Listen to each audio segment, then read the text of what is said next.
बहुत ही आदर और सत्कार जो भाई रमेश दलाल जी और मंच पर बैठे जाट समाज के सभी खाकों के शिखर जो नेतृत्व बैठे हैं और सामने मंच के सामने हमारे ग्रामीण में आए हमारे भाई बंधु, हमारी मातृशक्ति और अन्य समाज से जितने भी प्रतिनिधित्व सब यहाँ आए हैं। इस बहुत ही समाज के लिए अत्यधिक समाज को टूटने से बचाने के लिए जिन मुद्दों के लिए हमारे रमेश भाई दलाल जी ने अपने जीवन को दांव पे लगाया है, उन मुद्दों को समर्थन देने के लिए जितने भी भाई बंधु अन्य समाज से भी इस पावन धरती पर, पावन में क्यों कह रही हूँ, धरती का भी अपना भाग्य होता है। कोई धरती होती है वहाँ मंदिर बन जाता है, कोई धरती होती है वहाँ शमशान बन जाता है, कोई धरती होती है वहाँ मर्डर हो जाता है, और कोई धरती होती है जहाँ जन समाज जनहित के लिए कोई अपने जीवन को दाव पर लगाकर सबके सेवा के लिए एक मुद्दे को जागृत करता है, तो वो धरती भी पावन हो जाती है। इस पावन धरती पर आए सभी भाइयों को, बहनों को, सभी जन समाज के प्रतिनिधित्व को मैं हार्दिक वंदन करती हूँ, प्रणाम करती हूँ, नमन करती हूँ। मैं पहले भी आप सबके बीच में आई हूँ। इस समय इस मंच में जितने लोग अलग अलग खाक के जो शिखर आए हैं, जो बुद्धिजीवी बैठे हैं, अपने अपने विचारों के साथ वो इतने अंदर से शक्तिशाली हैं कि उन सबके बीच में मेरा बोलना जो है वो सूरज को दीपक दिखाने के समान है। पहले भी मैं जब आई हूँ मैंने इस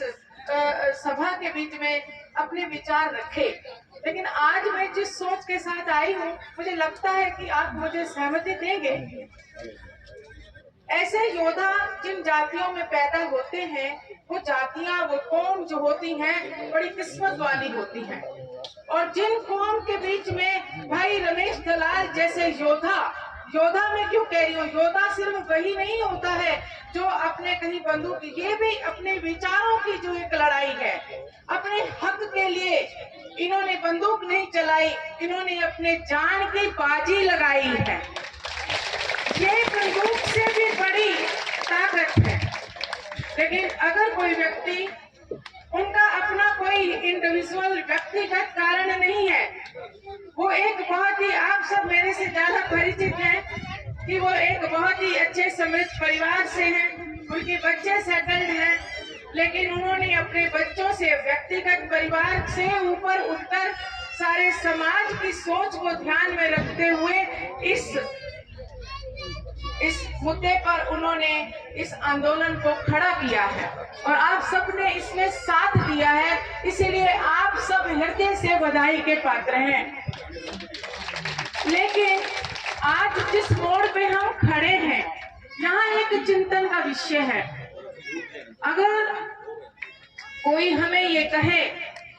कि मैं अपना जीवन तुम्हारे पे दाव लगाता हूँ, तुम्हारे लिए मैं अपना जान देने को तैयार हूँ, तो उस व्यक्ति की जान मामूली नहीं होती,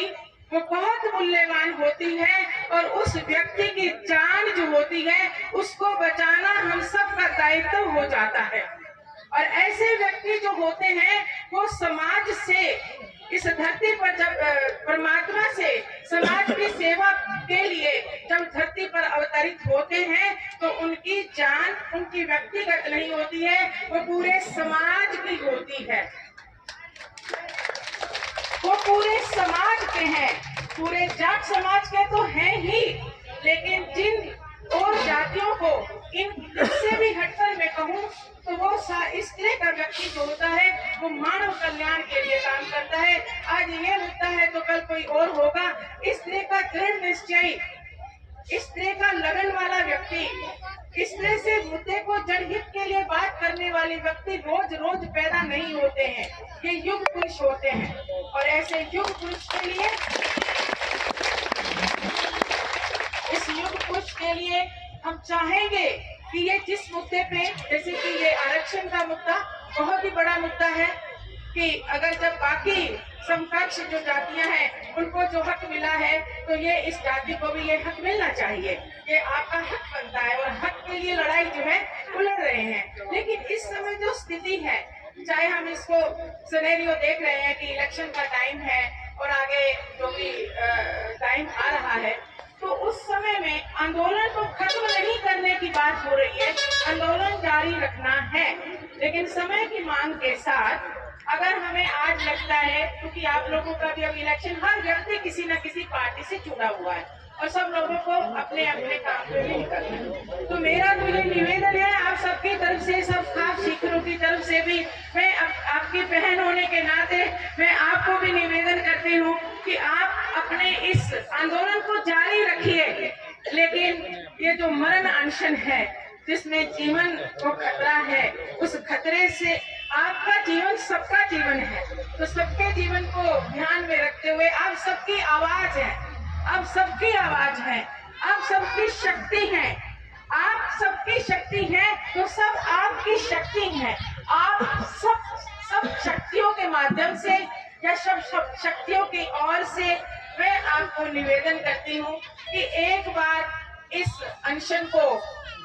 मरण अनशन को, आंदोलन को नहीं, आंदोलन जारी रहे, मरण अनशन को एक बार आप दोबारा इस पे चिंतन कीजिएगा और मेरी एक हार्दिक जो निवेदन है इस पे ध्यान दीजिएगा। और बाकी सब खास भाइयों से, सब जितने पीछे भाई बैठे हैं, मातृशक्ति बैठी है, स्टेज पर जितने लोग बैठे हैं, सबकी तरफ से सबको भी मेरा निवेदन है कि वो भाई को इस तरह से ही दोबारा इस विषय पर चिंतन करने के लिए प्रेरित करें और उनको ऐसा नहीं लगना चाहिए कि आंदोलन खत्म हुआ है। मैं बार बार कह रही हूँ, ये आंदोलन जारी है, जारी रहेगा, लेकिन इसको दोबारा चिंतन में लाएं। मैं इन्हीं शब्दों के साथ, अगर मेरे से कहीं से कोई गलत शब्द बोला गया हो, आप सबसे मैं माफी मांगती हूँ और आप सबको मैं दोबारा वंदन करती हूँ। बहुत बहुत धन्यवाद।